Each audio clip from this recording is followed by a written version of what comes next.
Algo parecía mal en mi propia casa, así que fingí unas vacaciones. Mientras observaba desde el otro lado de la calle, mi vecino anciano se acercó y me susurró: «Mantente despierta hasta medianoche. Necesitas ver esto». Cuando el reloj marcó las 12, no podía creer lo que vi. ¿Desde dónde nos estás viendo hoy? Déjanos tu ubicación en los comentarios y dale like y suscríbete al canal. Mi nombre es Carmen Esperanza, tengo 58 años, y hasta hace 3 semanas pensaba que conocía cada rincón de mi propia vida. Qué equivocada estaba. Todo comenzó cuando llegué temprano del trabajo un martes por la tarde y escuché voces en la sala. Voces que se callaron inmediatamente cuando escucharon la puerta. «Mamá». Diego, mi hijo de 35 años, apareció con esa sonrisa forzada que había perfeccionado desde que se mudó de vuelta a casa con Patricia, su esposa, hace 6 meses. «No te esperaba tan temprano. No esperabas que llegara a mi propia casa», pensé, pero sonreí como si nada. El tráfico estaba ligero. Patricia emergió de la cocina, secándose las manos con un trapo que reconocí como una de las toallas buenas que guardaba para ocasiones especiales. «¿Cómo estuvo tu día, Carmen?». Su tono era dulce como la miel envenenada. Durante estos 6 meses había notado pequeñas cosas. Facturas que llegaban a nombre de Diego. Conversaciones telefónicas que se interrumpían cuando yo entraba a la habitación. Documentos en el escritorio de Ramón, mi difunto esposo, que ahora usaba Diego como oficina. «Perfecto», mentí. «¿Y ustedes qué tal? ¿De qué conversaban?». Diego y Patricia intercambiaron una de esas miradas de casados que significan más que 1000 palabras. «Nada importante, mamá. Solo planes para la cena». Esa noche, mientras preparaba café después de cenar, escuché fragmentos de su conversación desde el patio. «No puede seguir así. Los papeles del abogado. Está perdiendo la memoria. ¿Viste cómo...?» Me quedé inmóvil junto a la cafetera. ¿Perdiendo la memoria? Mi memoria funcionaba perfectamente. Recordaba cada centavo que había ahorrado trabajando 12 años como secretaria en la oficina de bienes raíces, cada sacrificio que había hecho para pagar esta casa. Y también recordaba que el testamento de Ramón me dejaba todo a mí. Algo definitivamente estaba mal. Y yo iba a averiguar qué era. Al día siguiente llamé a la oficina fingiendo estar enferma.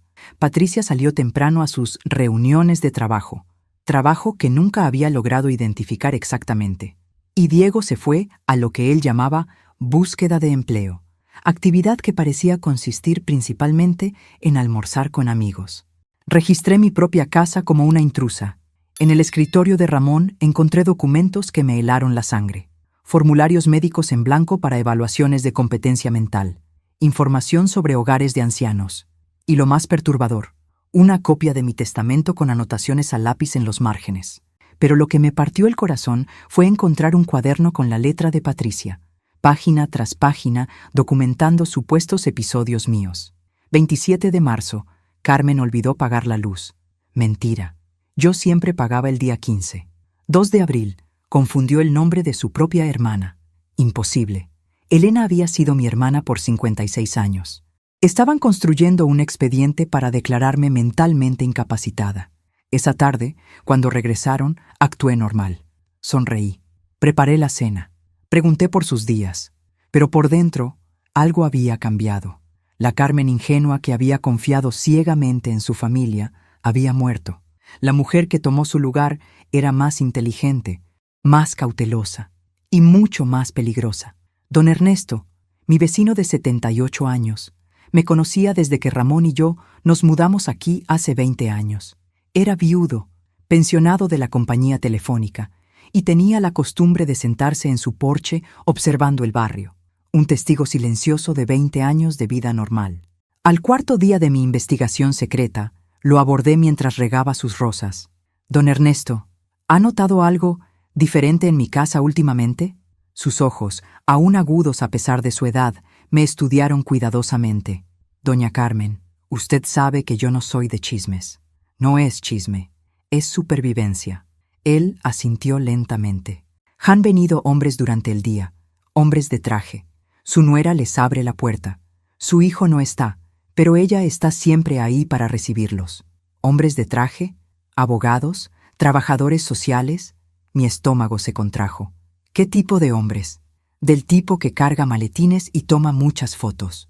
Fotos de M.I. Casa. De mis cosas. Don Ernesto, necesito su ayuda. Él dejó la manguera y me miró directamente. Dígame qué necesita, doña Carmen. Voy a fingir que me voy de vacaciones por unos días. ¿Podría vigilar mi casa? Por supuesto. ¿Pero por qué fingir?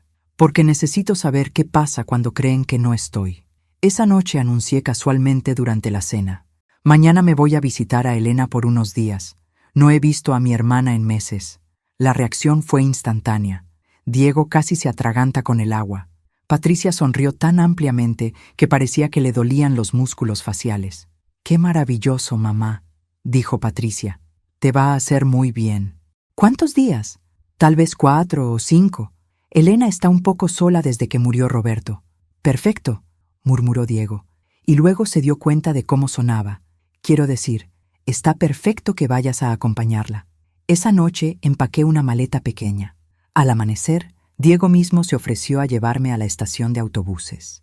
Cuando el autobús dobló la esquina, yo estaba en él, pero solo hasta la siguiente parada.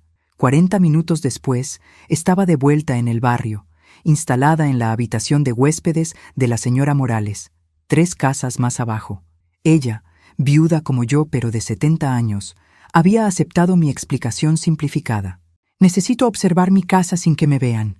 «¿Problemas familiares?», había preguntado con comprensión de veterana. «Los peores», había respondido. Desde la ventana del segundo piso de la casa de la señora Morales tenía vista perfecta de mi propiedad, y lo que vi durante los siguientes 3 días me quitó el aliento. El primer día llegaron 2 hombres con uniforme de una empresa de mudanzas. Se llevaron cajas, mis cajas. Cajas que reconocí contenían las joyas de mi madre, la vajilla de porcelana que había heredado de la abuela Rosa y los documentos personales que guardaba en el armario del dormitorio principal. El segundo día llegó un hombre con maletín y cámara profesional.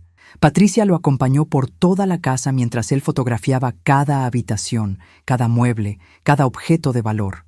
El tercer día llegó el golpe más devastador, un camión de una empresa de tasaciones. 3 hombres pasaron 4 horas midiendo, evaluando y documentando mi casa. Mi casa. La estaban preparando para vender, pero fue don Ernesto quien me dio la información más valiosa. Cuando cayó la noche del tercer día, golpeó suavemente la puerta de la señora Morales. «Doña Carmen», dijo en voz baja, «mañana a medianoche va a venir alguien más». Escuché a su nuera hablando por teléfono. Dijo, «El doctor llega mañana a las 12, todo tiene que estar listo». «¿Doctor? ¿A medianoche? ¿Qué tipo de doctor viene a medianoche, don Ernesto?» Sus ojos se endurecieron. «El tipo de doctor que falsifica documentos médicos, doña Carmen». El cuarto día regresé a casa fingiendo sorpresa y alegría después de mi viaje a casa de Elena. Patricia y Diego actuaron como actores aficionados en una obra de teatro mal ensayada. «Mamá, ¿cómo estuvo tu viaje?» Diego me abrazó con demasiada fuerza, como si estuviera tratando de convencerse a sí mismo de su propia actuación. «Maravilloso». Mentí con la misma facilidad con la que ellos lo habían estado haciendo durante meses. «Elena está muy bien». Me cargó de comida. Levanté una bolsa que había comprado en el supermercado del camino de vuelta. Patricia prácticamente rebotaba de entusiasmo. «¡Qué bueno! Nosotros también aprovechamos para hacer algunas cosas. ¿Sabes qué? Organizamos un poco tus papeles». Estaban muy desordenados en el escritorio. Mis papeles. Mis documentos personales que habían fotografiado, catalogado y probablemente duplicado. «¡Qué considerados!», dije. Y juro que vi a Diego estremecer ante el tono seco de mi voz.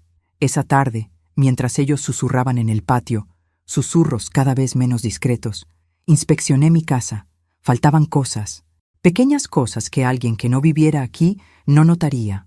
El anillo de compromiso de mi madre, que guardaba en la caja de seguridad de mi tocador. La escritura original de la casa, que había estado en el archivero junto con los documentos del seguro. Pero lo más revelador fue lo que sí había aparecido.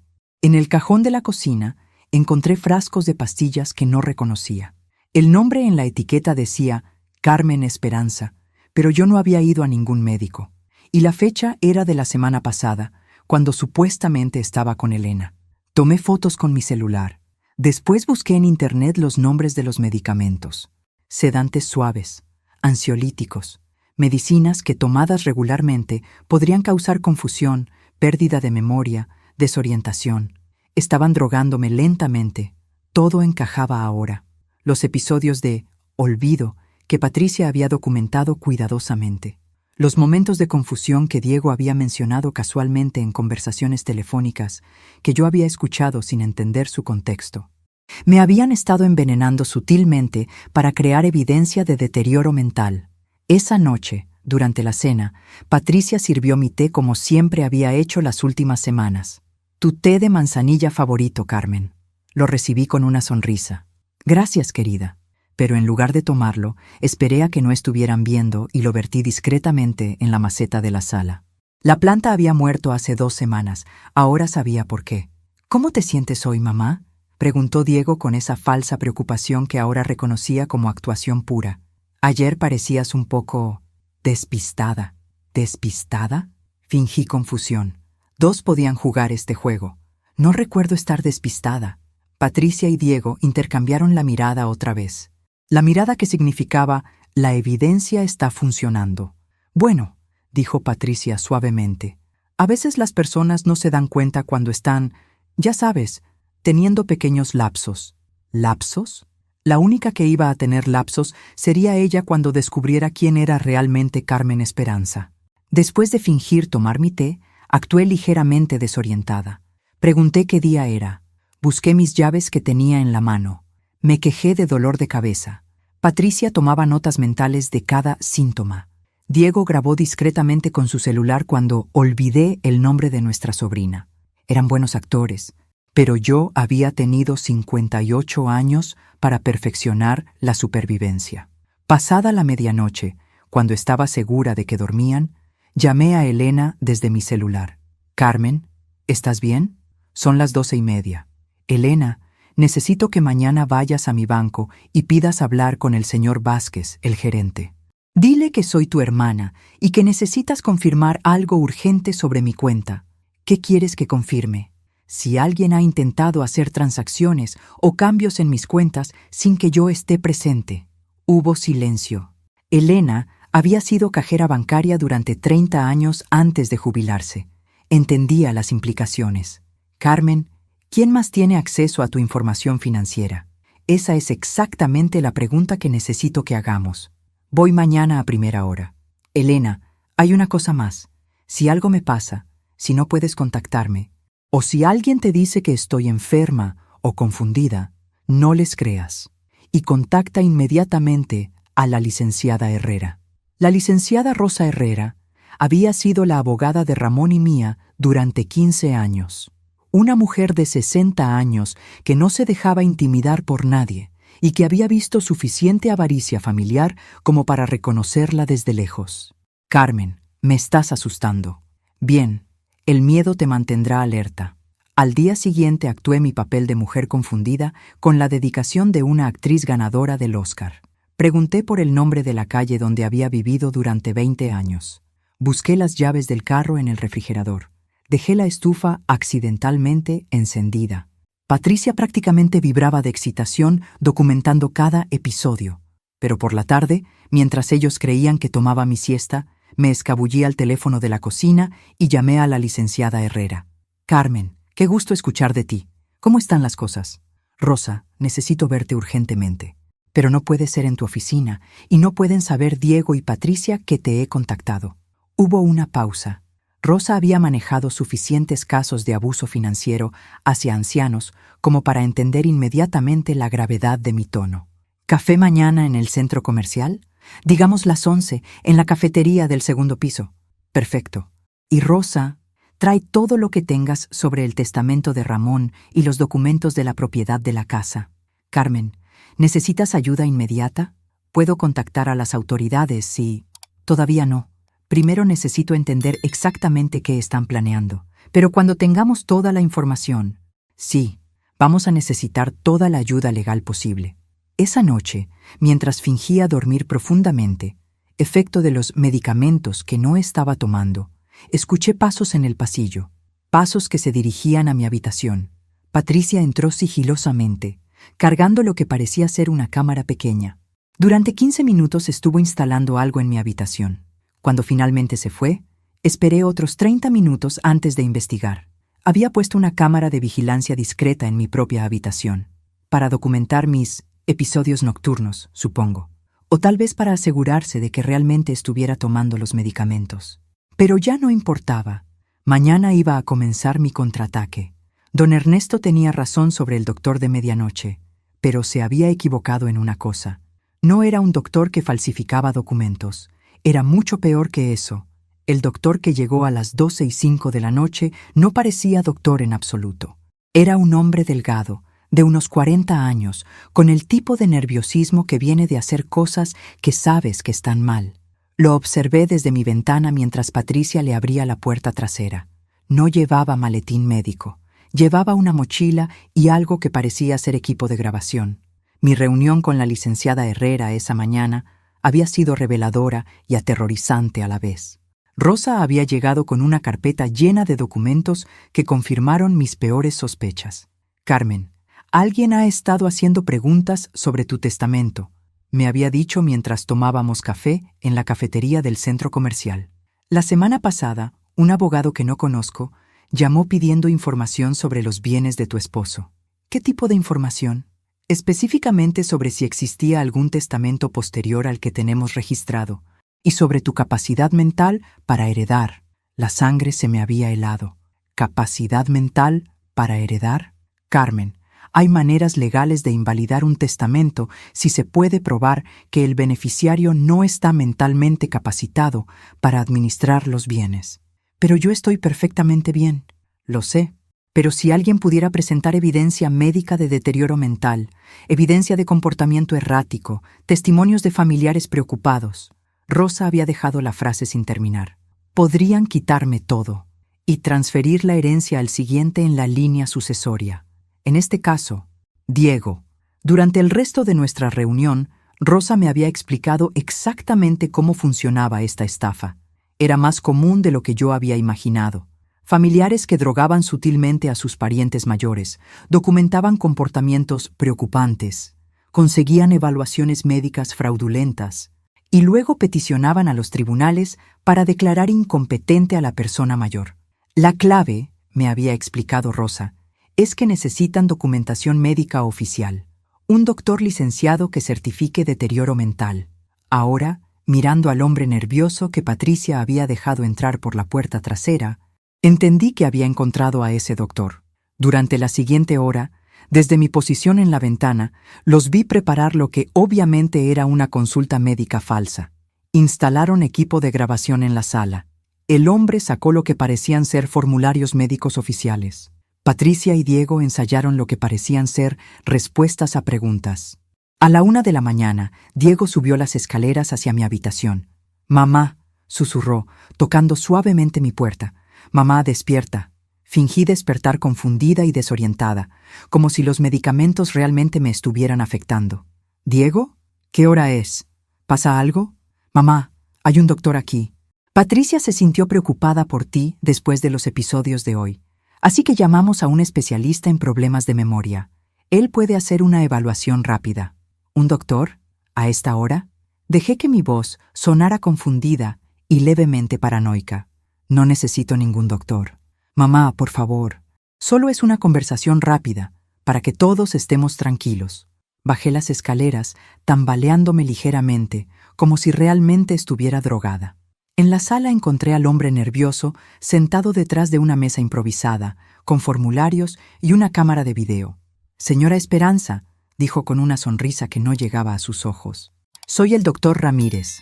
Sus familiares han expresado algunas preocupaciones sobre su bienestar». Doctor Ramírez. Apostaba cualquier cosa a que ese no era su verdadero nombre. Durante los siguientes 40 minutos, el falso doctor me hizo preguntas diseñadas para demostrar confusión mental. Preguntas sobre fechas, nombres, direcciones y eventos recientes. Mientras tanto, la cámara grababa cada intercambio, y Patricia y Diego asentían gravemente cada vez que yo daba una respuesta preocupante. Pero yo había investigado. Había pasado las últimas 2 semanas aprendiendo exactamente cómo funcionaban estas evaluaciones fraudulentas. Así que les di exactamente lo que querían. ¿Qué día es hoy, señora Esperanza? ¿Martes? No, espera, ¿jueves? Fingí confusión mientras mentalmente calculaba que era exactamente miércoles. ¿Puede decirme su dirección? Vivo en... Me detuve, fruncí el ceño. Vivimos en la Casa Azul, la casa donde está Ramón.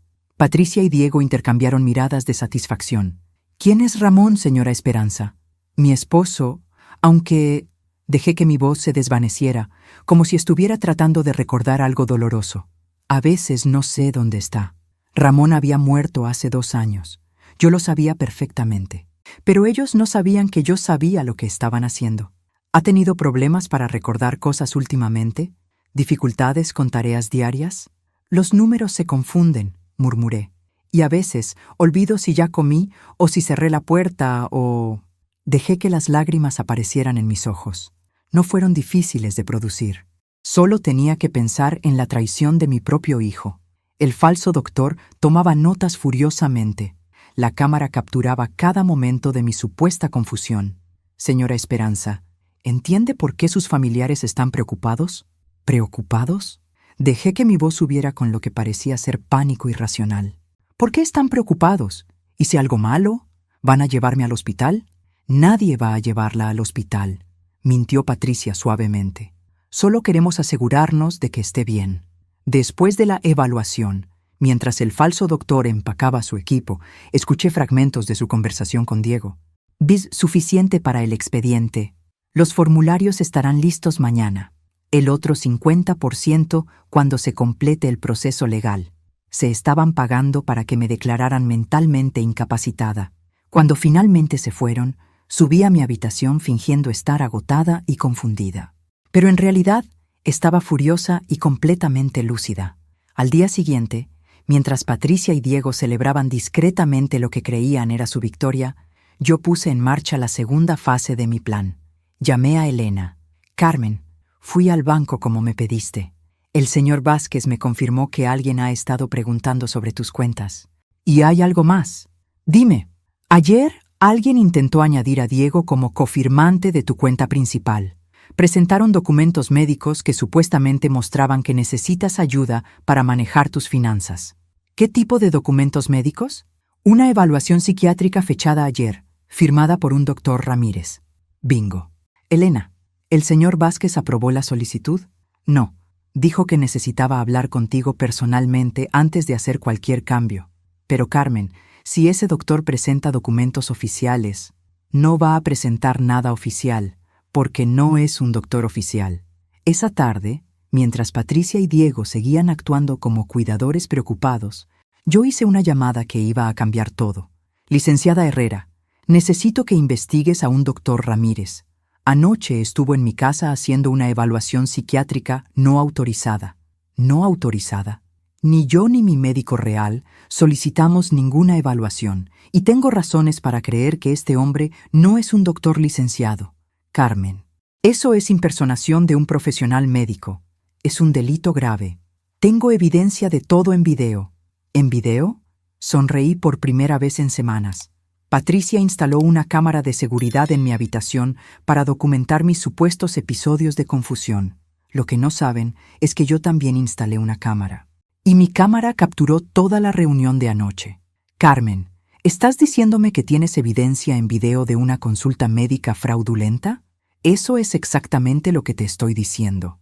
¿Y tienes evidencia de que te están drogando? Tengo los frascos de pastillas que nunca pedí, documentos médicos falsificados y testimonios de testigos sobre actividades sospechosas en mi casa mientras yo supuestamente estaba de viaje. Hubo silencio del otro lado de la línea. Carmen, esto no es solo fraude, esto es una conspiración criminal completa. Lo sé, y ahora necesito saber exactamente cómo vamos a destruirlos. La confrontación llegó más rápido de lo que esperaba. Al segundo día después de la visita del falso doctor, Diego recibió una llamada que cambió todo. Lo escuché desde la cocina, donde fingía luchar con una receta de arroz que había hecho miles de veces. Sí, entiendo. ¿Mañana? Pero pensé que tardaría más tiempo. No, está perfecto. Mientras más rápido, mejor. Cuando colgó, su conversación susurrada con Patricia fue urgente y emocionada. El juez puede vernos mañana. Escuché que le decía. Ramírez ya entregó los documentos. Dice que con la evaluación médica y los testimonios de nosotros, el proceso puede completarse en una sola audiencia. ¿Una sola audiencia? Patricia sonaba casi sin aliento de emoción. Tutela de emergencia. Ramírez certificó que mamá es un peligro para sí misma. Con eso, puedo tomar control inmediato de todas sus finanzas y decisiones médicas. Peligro para mí misma. La ironía me habría hecho reír si no fuera tan devastadora. El único peligro en mi vida eran las 2 personas en mi sala planeando robarme todo. ¿Y después? Susurró Patricia. Después vendemos la casa. Ramírez dice que puede conseguir documentos que justifiquen internarla en una institución. Patricia, en 6 meses vamos a ser dueños de todo. La casa vale al menos 300,000 pesos. Las cuentas de ahorro de mamá tienen otros 200,000. Y una vez que tenga la tutela, puedo acceder al seguro de vida de papá. 500,000 pesos. Esa era mi vida para ellos. $500,000 de pesos y la libertad de deshacerse de una madre problemática. Me senté en el piso de la cocina, no porque estuviera actuando confusión, sino porque las piernas genuinamente no me sostuvieron. Mi hijo, el bebé que había cargado durante 9 meses, al que había desvelado durante noches de fiebre, al que había apoyado durante cada crisis de su vida adulta, estaba planeando robarme todo y encerrarme en una institución.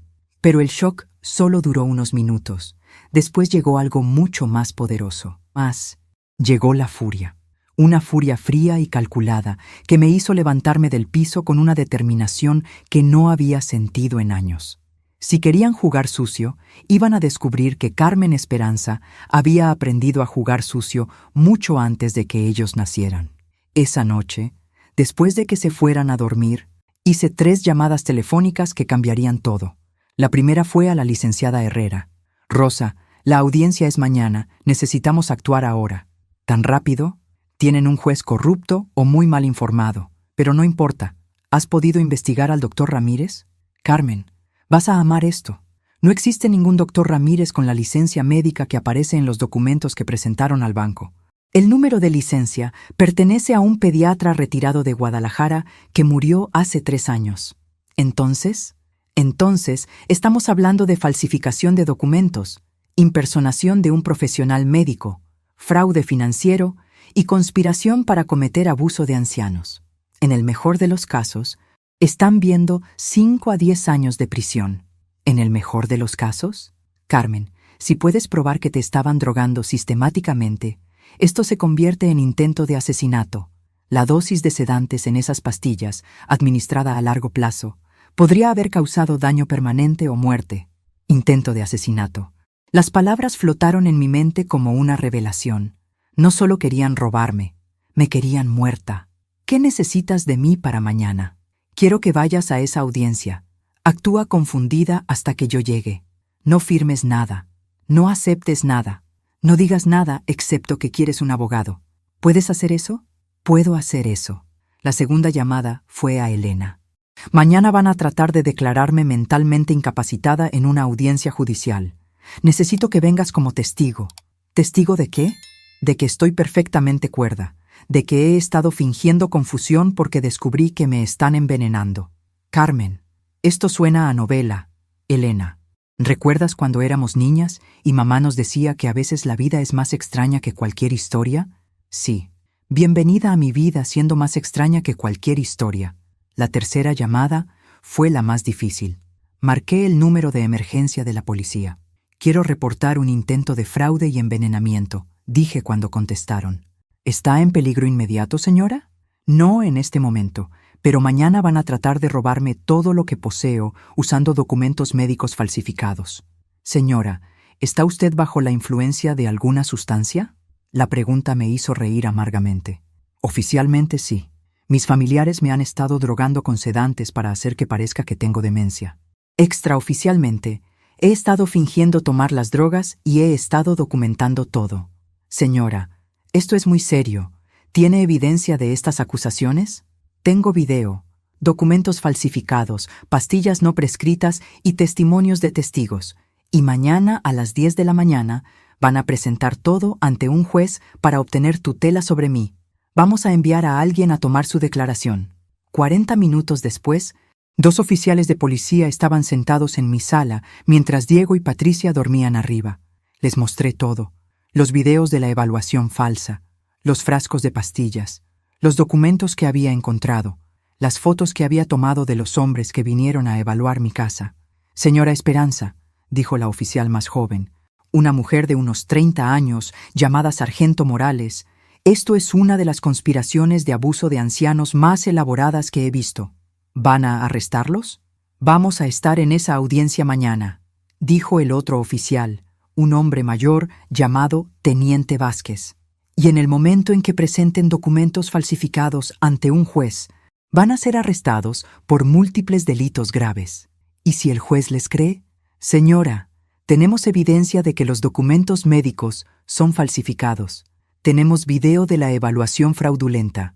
Y ahora tenemos su testimonio de que está siendo drogada contra su voluntad». El teniente Vázquez sonrió grimly. «No hay juez en el país que vaya a otorgar tutela con esta evidencia». Después de que se fueron los policías, me quedé sentada en mi sala en silencio. Mañana todo iba a cambiar. Mañana Diego y Patricia iban a descubrir que habían subestimado gravemente a Carmen Esperanza. Pero primero, tenía una última conversación que tener. Subí las escaleras silenciosamente y toqué la puerta del dormitorio de invitados donde dormían.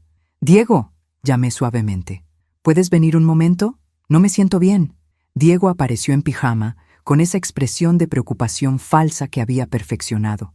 «¿Qué pasa, mamá? Solo quería decirte algo antes de mañana». «¿Antes de mañana?» «Antes de que trates de robarme todo lo que tu padre y yo trabajamos durante 30 años para construir». El cambio en su expresión fue instantáneo. La máscara de preocupación filial se desvaneció, reemplazada por algo frío y calculado que me partió el corazón. «No sé de qué hablas, mamá». «Diego, tengo evidencia en video de todo. La evaluación médica falsa, los documentos falsificados, las drogas que me han estado dando. Todo». Por un momento, pareció un niño asustado. Luego endureció su expresión. «Mamá, estás confundida. Hemos estado tratando de ayudarte». «No, hijo. Ustedes han estado tratando de matarme. Y mañana van a descubrir que fallaron». La mañana de la audiencia me levanté a las 5 y me vestí cuidadosamente. Elegí el traje azul marino que había usado para el funeral de Ramón. Quería verme respetable, competente y totalmente cuerda. También quería que Diego recordara que ese traje representaba el día que enterramos al hombre que él estaba traicionando. Diego y Patricia desayunaron nerviosos, intercambiando miradas de ansiedad disfrazadas de preocupación por mi condición. No comieron mucho.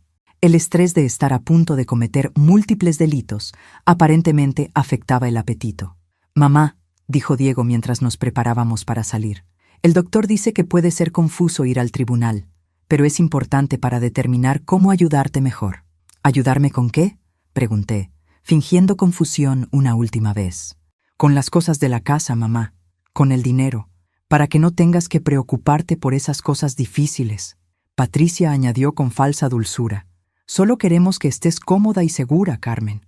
Cómoda y segura en una institución mental, mientras ellos vendían mi casa y gastaban mi dinero. Qué considerados». El tribunal estaba a 20 minutos en carro. Durante el viaje, Diego y Patricia repasaron su estrategia, creyendo que yo estaba demasiado confundida para entender. «Recuerda», murmuró Diego, «menciona los episodios de la semana pasada, cuando olvidó cerrar la estufa. Y cuando no pudo recordar el nombre de su propia hermana», añadió Patricia. Episodios que yo había fingido perfectamente, sin saber que los estaban catalogando como evidencia para robarme. Llegamos al tribunal a las 9:30. En el estacionamiento vi varios carros que reconocí: el carro de la licenciada Herrera, el carro de Elena, y 2 patrullas discretas con oficiales que reconocí de la noche anterior. Todo estaba en su lugar. «¿Por qué hay tantos carros?», preguntó Patricia, viendo más movimiento del que esperaba para una audiencia rutinaria. «No lo sé», mintió Diego, pero pude ver sudor en su frente. Entramos al edificio y nos dirigimos al 3er piso. En el pasillo fuera de la sala del tribunal, Diego se reunió brevemente con un hombre delgado que vestía un traje barato y cargaba un maletín. El falso doctor Ramírez, asumo, listo para presentar su evidencia médica. Señora Esperanza, se acercó a mí con esa sonrisa oleosa. ¿Cómo se siente hoy? Confundida, respondí honestamente. Estaba confundida sobre cómo había criado a un hijo capaz de esto. A las 10 en punto nos llamaron a la sala. Era una sala pequeña, menos formal de lo que había imaginado.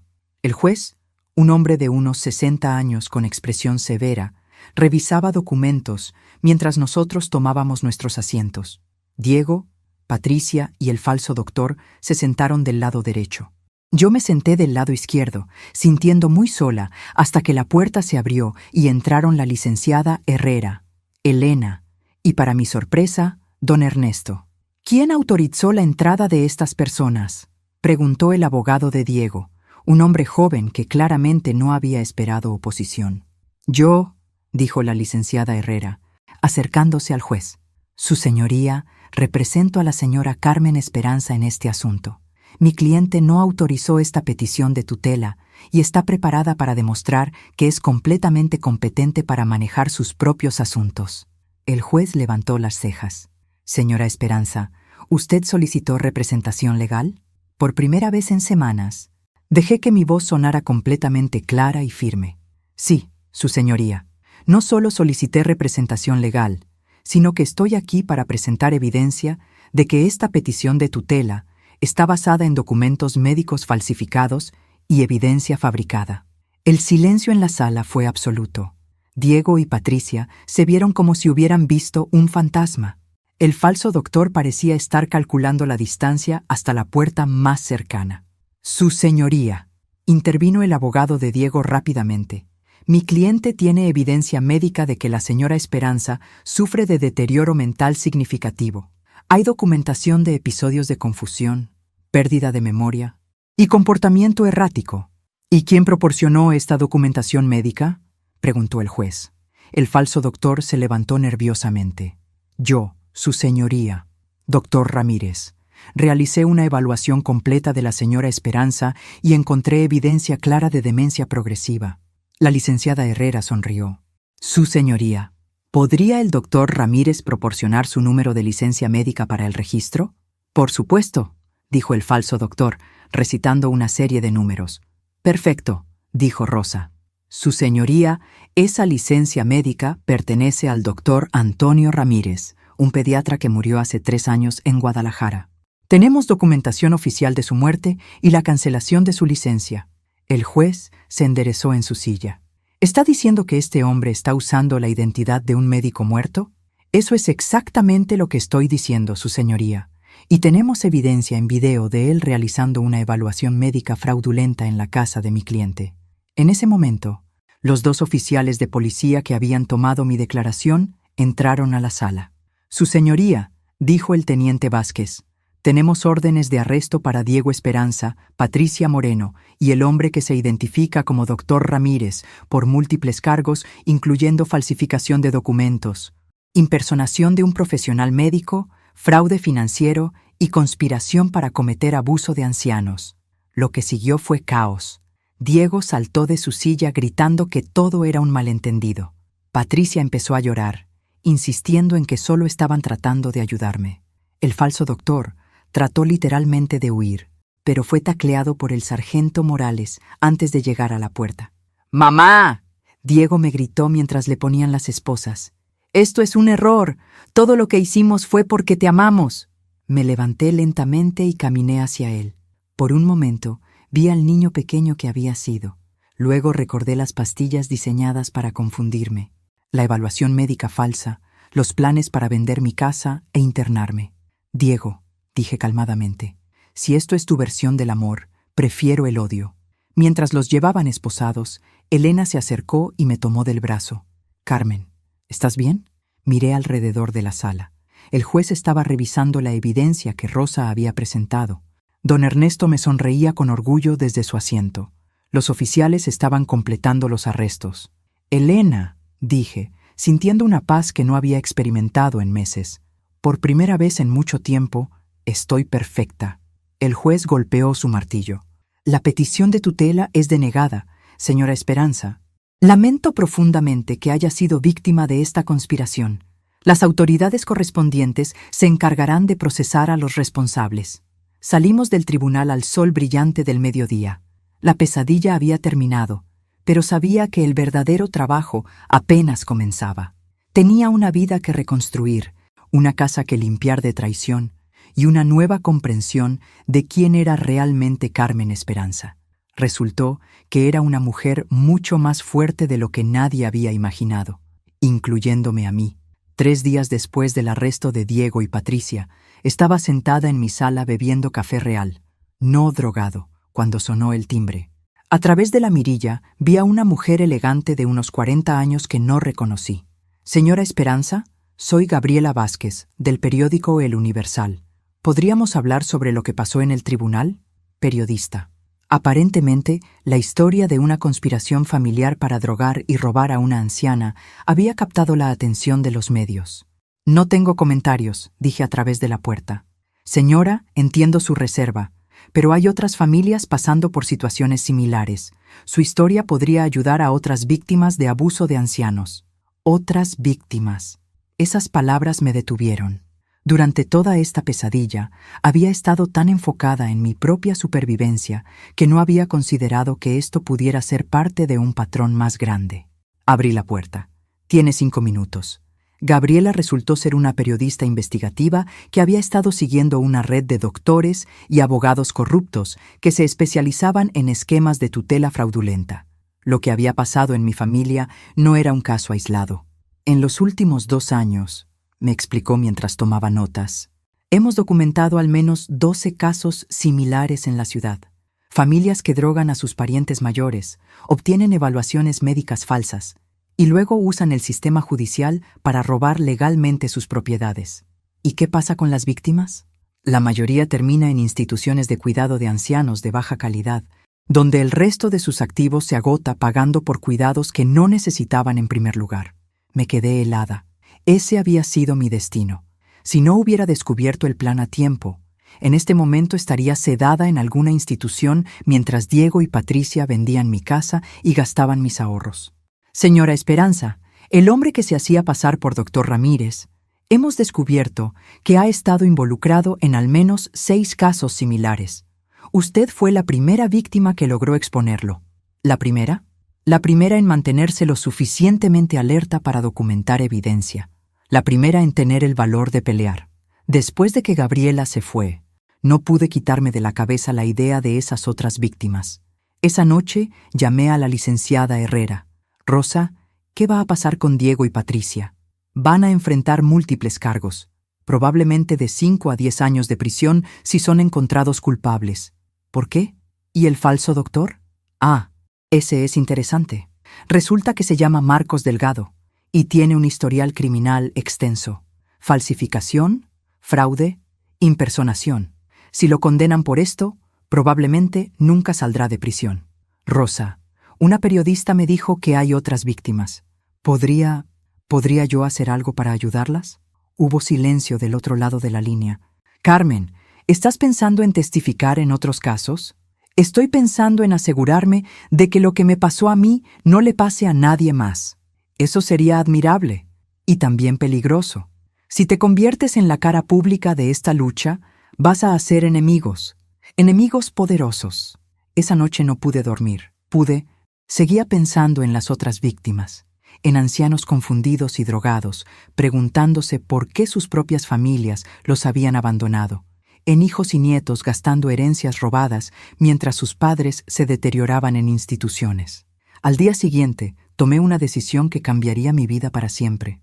Llamé a Gabriela Vázquez. Quiero hablar, le dije. Quiero contar toda mi historia y quiero que me presentes a esas otras víctimas. ¿Está segura, señora Esperanza? Una vez que publiquemos esto, no habrá vuelta atrás. Estoy segura. Pero hay una condición. Dígame. Quiero usar mi historia para crear algo.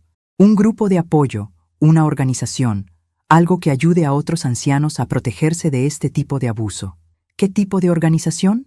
Una que enseñe a las personas mayores a reconocer las señales de advertencia, una que proporcione recursos legales, una que asegure que nadie más tenga que pasar por esto solo.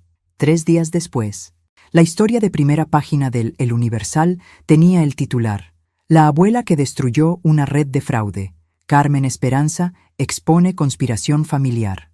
El artículo detallaba toda la conspiración: las drogas, el doctor falso, los documentos falsificados, la audiencia judicial. Pero también hablaba sobre las otras víctimas y la red más amplia de corrupción. Mi teléfono no dejó de sonar en toda la semana. Llamadas de otras víctimas, llamadas de familiares preocupados, llamadas de abogados ofreciendo ayuda y, sorprendentemente, llamadas de otros ancianos que querían saber cómo podían protegerse. Pero también recibí llamadas que me hicieron temblar. «Señora Esperanza», dijo una voz masculina el jueves por la noche, «debería considerar mantenerse callada sobre ciertos temas». ¿Quién habla? Alguien que está tratando de protegerla.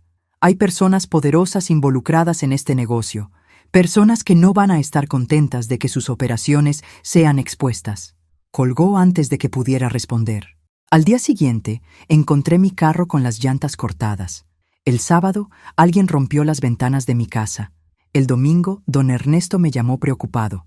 «Doña Carmen, hay hombres preguntando por usted en el barrio, hombres que no son de por aquí». Le conté a Rosa sobre las amenazas. Su respuesta fue inmediata. «Carmen, te estás metiendo con algo más grande de lo que imaginábamos. Esta red de fraude de tutela, creo que va hasta arriba, jueces, funcionarios del gobierno, tal vez incluso la policía». «¿Qué me estás diciendo?» «Te estoy diciendo que puedes estar en peligro real.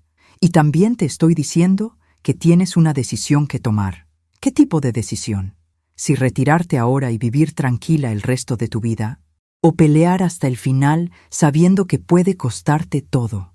Esa noche me senté en el mismo sillón donde había descubierto por primera vez que Diego y Patricia me estaban drogando. La casa estaba silenciosa, excepto por el tic-tac del reloj que Ramón me había regalado para nuestro 10º aniversario. Pensé en Ramón, en los 30 años que habíamos trabajado juntos para construir una vida decente, en los valores que había tratado de inculcar en Diego, en la confianza que había tenido en que mi familia me protegería cuando fuera vulnerable. Pensé en las otras víctimas, en ancianos que en este momento estaban siendo drogados, manipulados, robados por sus propias familias. Y entonces pensé en la mujer que había sido hace 6 semanas, ingenua, confiada, dispuesta a creer lo mejor de las personas que amaba. Esa mujer había muerto el día que encontré las pastillas en mi cocina. La mujer que tomó su lugar era alguien completamente diferente. Alguien que había aprendido que a veces tienes que pelear por la justicia, incluso cuando esa pelea te puede destruir. Tomé el teléfono y marqué el número de Gabriela. «Gabriela, soy Carmen.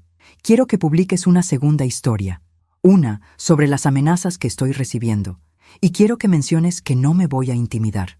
«Carmen, ¿estás segura? Esto va a escalar las cosas significativamente». «Estoy segura. Y hay otra cosa. Dígame». «Mañana voy a anunciar la formación oficial de la Fundación Carmen Esperanza para la protección de ancianos. Y voy a retarlos a que traten de detenerme».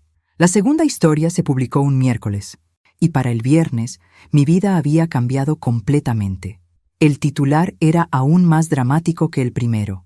«Víctima de fraude desafía a red criminal. No me van a intimidar», dice Carmen Esperanza.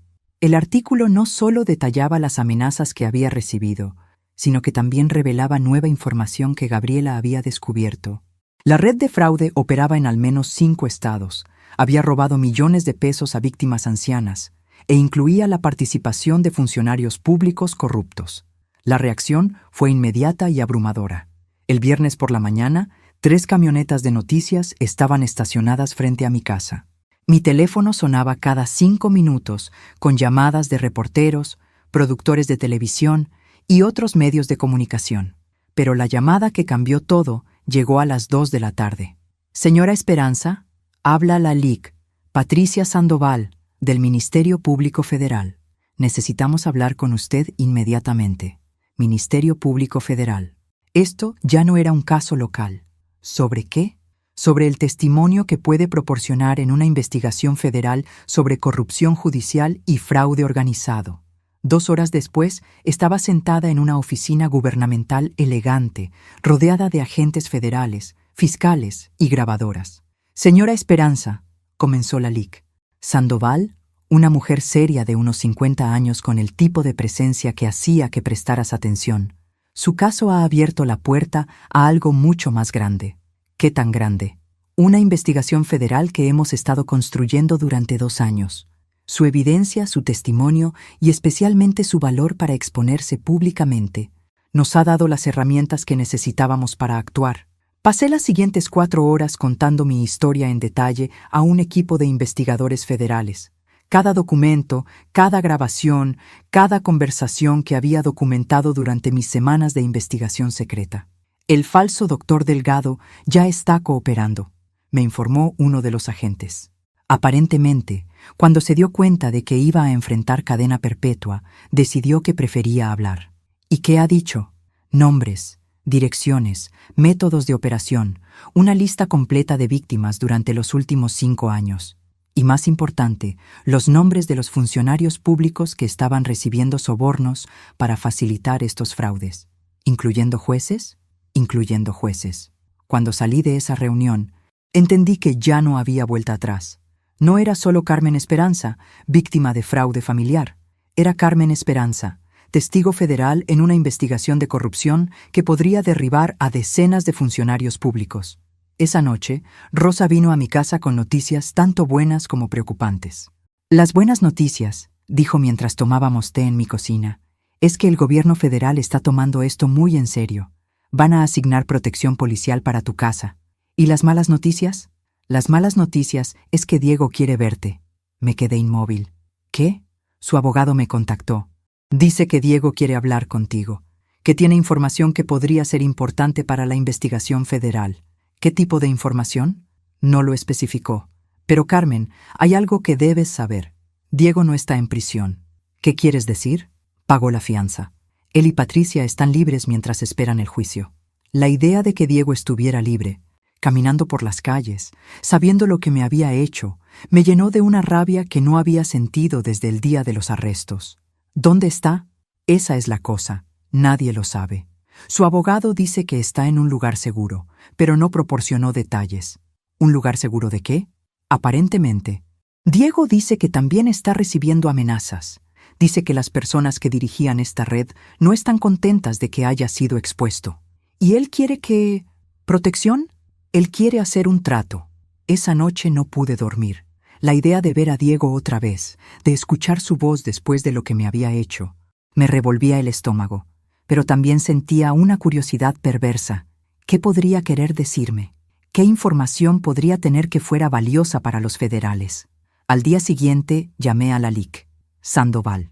Quiero escuchar lo que Diego tiene que decir. ¿Está segura? Puede ser emocionalmente difícil. Han sido los 2 meses más difíciles de mi vida. Creo que puedo manejar una conversación con mi hijo. La reunión se programó para el sábado en una oficina neutral del Ministerio Público. Seguridad Federal, grabadoras oficiales y la presencia de Rosa y la LIC. Sandoval para asegurar que todo fuera apropiado. Cuando entré a la sala de conferencias, Diego ya estaba ahí. Se veía terrible. Había perdido peso, tenía ojeras y su ropa estaba arrugada como si hubiera dormido en ella. Por un momento, volvió a ser mi niño pequeño, el bebé al que había cargado durante noches de fiebre, el niño que me había dicho que era la mejor mamá del mundo. Luego recordé las pastillas, la evaluación médica falsa, los planes para venderme casa e internarme. «Hola, mamá», dijo con voz quebrada. «Diego», respondí neutralmente. «Mamá, yo... necesito que sepas que nunca quise lastimarte». La rabia que había estado conteniendo durante semanas finalmente explotó. «¿Nunca quisiste lastimarme?» Mi voz resonó en la sala de conferencias. «Me drogaste durante semanas. Contrataste a un doctor falso. Planeaste internarme en una institución mental para poder robar mi casa».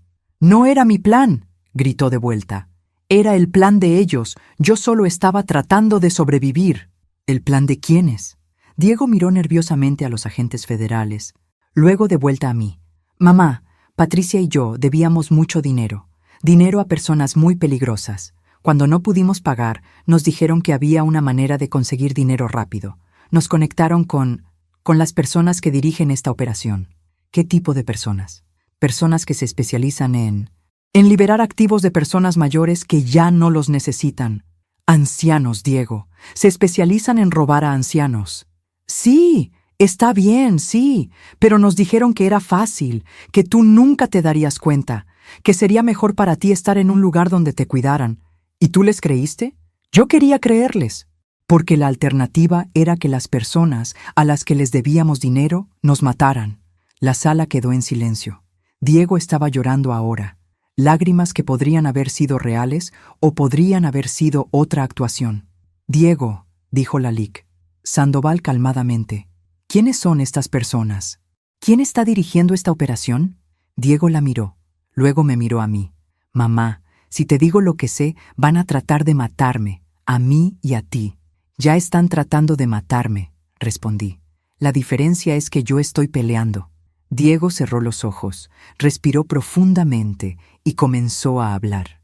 Lo que dijo en la siguiente hora cambiaría todo lo que pensaba que sabía sobre la conspiración contra mí.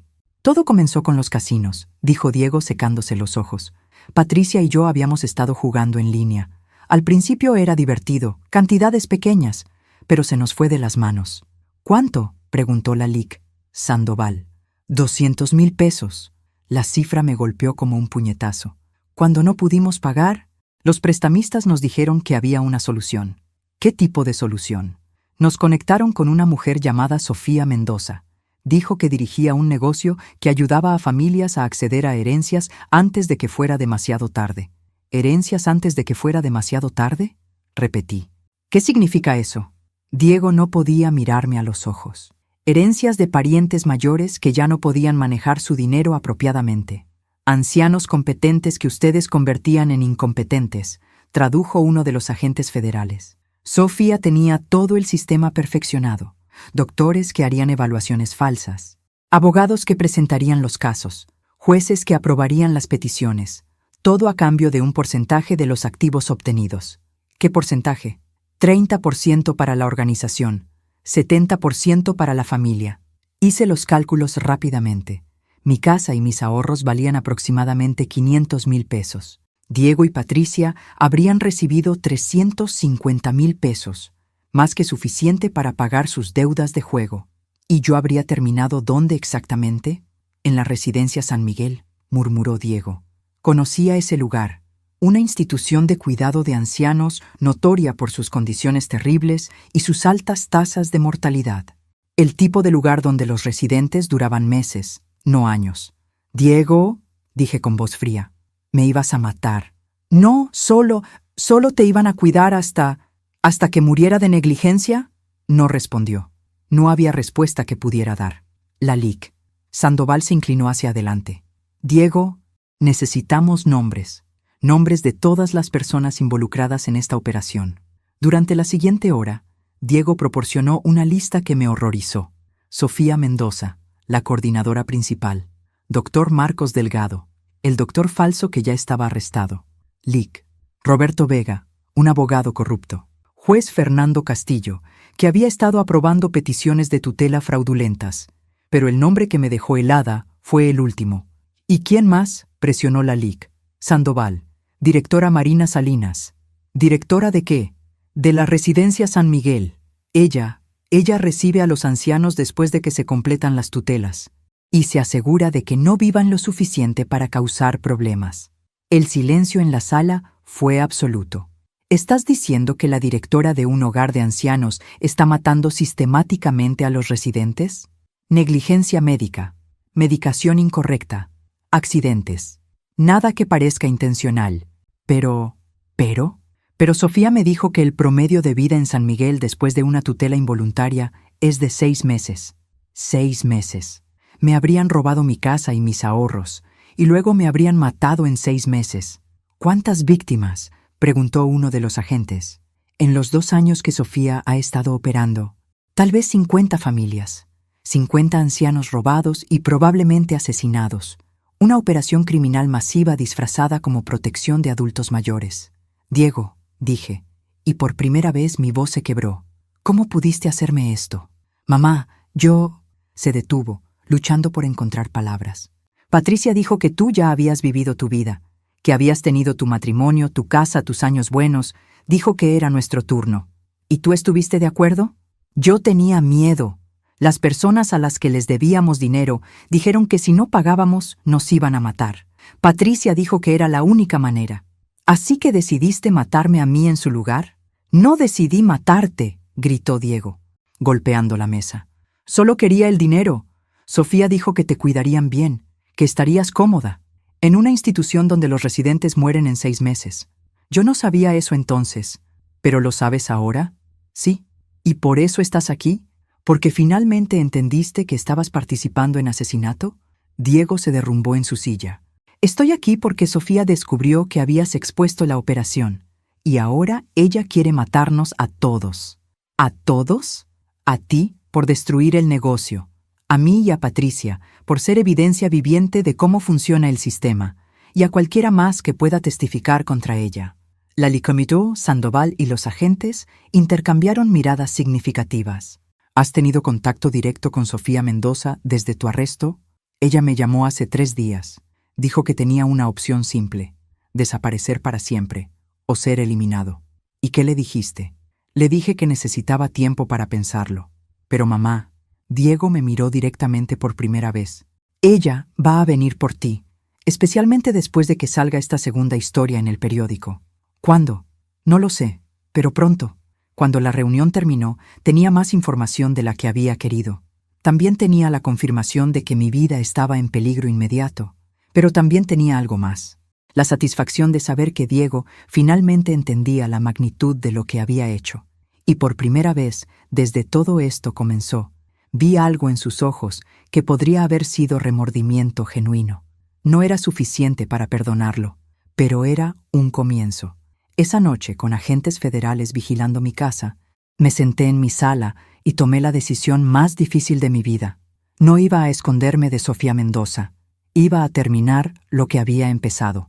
La llamada llegó el martes por la noche. ¿Carmen Esperanza? ¿Quién habla? Alguien que quiere hacer las paces. No reconocí la voz, pero algo en su tono me puso alerta inmediatamente. ¿Qué tipo de paces? El tipo que mantiene a las personas vivas. Mi nombre es Sofía Mendoza. Se me helaron las venas. La coordinadora de toda la operación criminal estaba en mi línea telefónica. ¿Qué quiere? Hablar, en persona, mañana por la noche. ¿Sobre qué? Sobre cómo podemos resolver este malentendido sin más. Complicaciones. ¿Qué tipo de complicaciones? El tipo que involucra funerales, señora Esperanza. La amenaza era tan directa que casi me hizo reír. Esta mujer realmente pensaba que podía intimidarme después de todo por lo que había pasado. ¿Y si no quiero hablar con usted? Entonces se va a encontrar con algunos accidentes muy desafortunados. Y no solo usted. Su hermana Elena tiene una casa muy bonita. Sería terrible si algo le pasara. Mi sangre se convirtió en hielo. Amenazar a Elena cruzó una línea que no sabía que existía.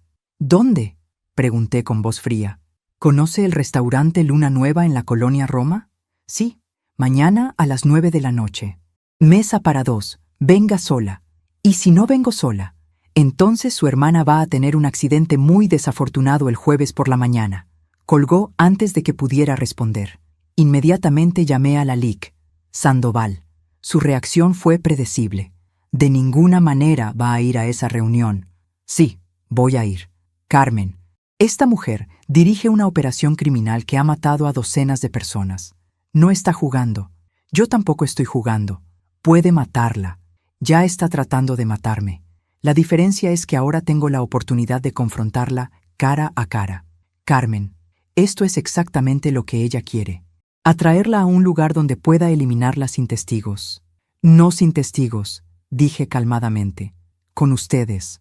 Pasé las siguientes 24 horas planeando la operación más arriesgada de mi vida. Los agentes federales instalaron un micrófono microscópico en mi ropa. Posicionaron agentes encubiertos en el restaurante. Establecieron equipos de vigilancia en un radio de 3 manzanas, pero también hice mis propios preparativos. Llamé a Gabriela Vázquez. Quiero que estés lista para publicar una historia mañana por la noche, le dije. ¿Qué tipo de historia? La historia completa de Sofía Mendoza y su operación. Nombres, fechas, métodos, víctimas, todo. ¿De dónde vas a sacar esa información? De Sofía Mendoza misma. Mañana por la noche. Carmen, ¿qué estás planeando? Estoy planeando terminar esto de una vez por todas. El miércoles por la noche llegué al restaurante Luna Nueva a las 9 en punto. Era un lugar elegante en una parte exclusiva de la ciudad, el tipo de lugar donde las personas importantes hacen negocios discretos. Sofía Mendoza ya estaba ahí. Era una mujer de unos 50 años, impecablemente vestida, con el tipo de presencia que comandaba respeto. También tenía los ojos más fríos que había visto en mi vida.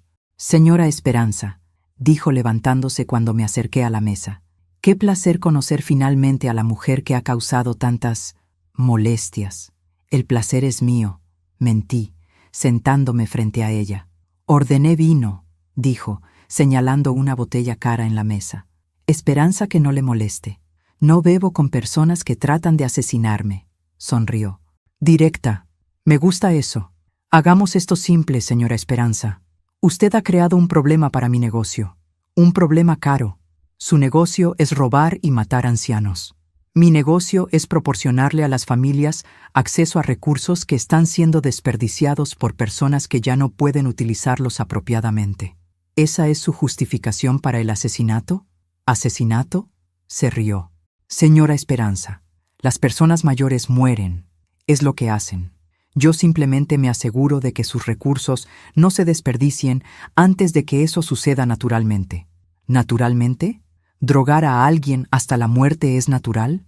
Es más humanitario que permitir que sufran en confusión durante años.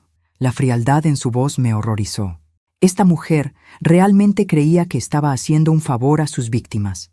¿Cuántas personas ha matado? ¿Cuántas familias he ayudado a acceder a herencias que de otra manera habrían sido desperdiciadas en años de cuidado médico innecesario? Cientos. ¿Y eso no la molesta? Me molesta ayudar a familias jóvenes a comenzar sus vidas en lugar de desperdiciar dinero manteniendo vivos a personas que ya han vivido sus mejores años. No, señora Esperanza, me da propósito. Durante los siguientes 40 minutos, Sofía Mendoza me explicó su operación con el orgullo de un empresario exitoso. Los médicos corruptos, los jueces comprados, las instituciones de cuidado que funcionaban como centros de asesinato. Todo presentado como un servicio humanitario para familias con parientes ancianos problemáticos. Su hijo, dijo en un momento, era un cliente ideal, desesperado por dinero, dispuesto a hacer cualquier cosa, y con una madre que tenía activos significativos, pero ninguna protección legal real. ¿Y si Diego hubiera cambiado de opinión? Los clientes no cambian de opinión, señora Esperanza. Una vez que firman el contrato, se comprometen hasta el final. ¿Qué tipo de contrato? El tipo que los hace cómplices. Una vez que un cliente participa en obtener la tutela fraudulenta, se convierte en evidencia viviente de la operación. Su silencio está garantizado por su propia culpabilidad. Era el sistema perfecto. Las familias no podían denunciar a Sofía sin incriminarse a sí mismas. Las víctimas estaban drogadas, declaradas incompetentes y luego eliminadas. Los funcionarios públicos estaban comprados. Y cualquiera que tratara de exponer el sistema terminaba muerto en un accidente. «Señora Esperanza», dijo Sofía finalmente, «usted ha sido una anomalía desafortunada. Normalmente nuestros clientes son más exitosos en sus esfuerzos iniciales. ¿Qué está proponiendo exactamente? Está proponiendo que usted desaparezca, permanentemente. A cambio, su hermana Elena vivirá una vida larga y saludable. ¿Y si rechazo su oferta? Entonces, ambas van a tener accidentes muy trágicos en los próximos días. ¿Y mis declaraciones a los federales? Una mujer anciana confundida que inventó historias fantásticas sobre su propia familia. Especialmente después de que se descubra que sufría de demencia avanzada. Sería difícil probar demencia avanzada después de que esté muerta. No después de que esté muerta, señora Esperanza. Después de que esté institucionalizada. Mi sangre se heló. ¿Qué quiere decir? Sofía sonrió, y por primera vez esa noche, la máscara de sofisticación se resbaló para revelar algo genuinamente malévolo. Quiere decir que usted no va a salir de este restaurante como una mujer libre. En ese momento, vi a 2 hombres grandes levantarse de mesas separadas y comenzar a caminar hacia nosotros. También en ese momento, recordé las palabras de la LIC. Sandoval.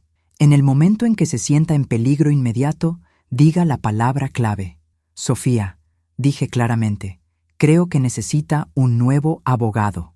Las puertas del restaurante explotaron hacia adentro. Lo que siguió fueron los 5 minutos más caóticos de mi vida. Agentes federales irrumpieron desde 3 direcciones diferentes. Los 2 hombres que se acercaban a nuestra mesa fueron tacleados antes de que pudieran alcanzarnos. Sofía Mendoza se levantó de su silla tan rápido que volcó la botella de vino, pero fue esposada antes de dar 2 pasos. «¡Esto es una trampa!», gritó mientras los agentes la sujetaban.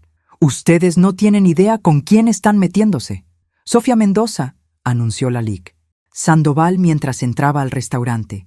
Está arrestada por múltiples cargos de fraude, conspiración, lavado de dinero, soborno de funcionarios públicos y asesinato en primer grado». «¡Asesinato!», Sofía luchaba contra las esposas. «Yo nunca maté a nadie». 43 víctimas de la residencia San Miguel, respondió la LIC. Sandoval calmadamente. Todas ancianos que murieron en circunstancias sospechosas después de que usted organizara tutelas fraudulentas. El restaurante se había convertido en una escena del crimen activa.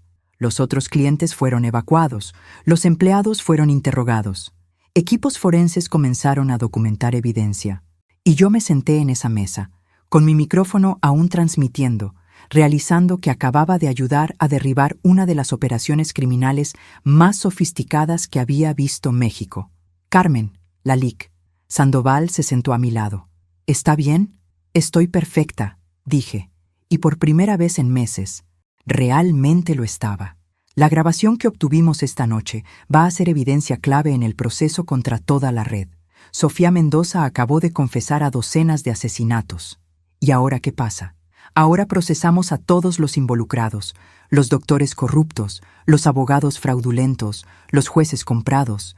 La directora de la residencia San Miguel va a ser el caso de corrupción más grande en la historia moderna de México. 3 semanas después, estaba sentada en mi sala leyendo el periódico de la mañana. El titular decía: «Red criminal de fraude de ancianos.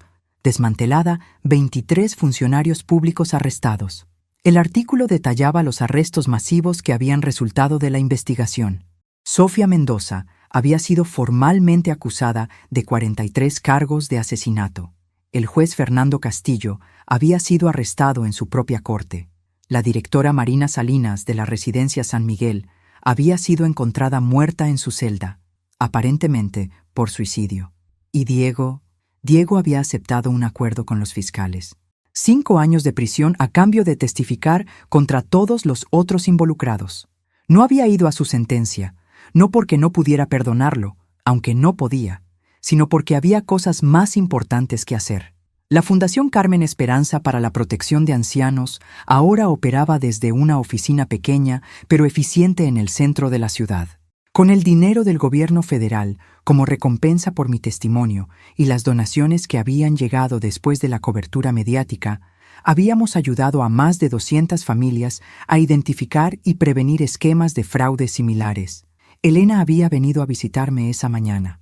«Carmen», había dicho mientras tomábamos café en mi cocina, «¿alguna vez te arrepientes de haber peleado tan duro? ¿Arrepentirme de salvar la vida de docenas de ancianos? ¿De exponer una red criminal que había estado operando durante años? ¿De demostrar que una mujer de 58 años puede ser más inteligente y más valiente que criminales profesionales? Cuando lo pones así, Elena, durante toda mi vida adulta, mi identidad estuvo definida por otras personas. Era la esposa de Ramón, la madre de Diego, la anciana indefensa que necesitaba protección.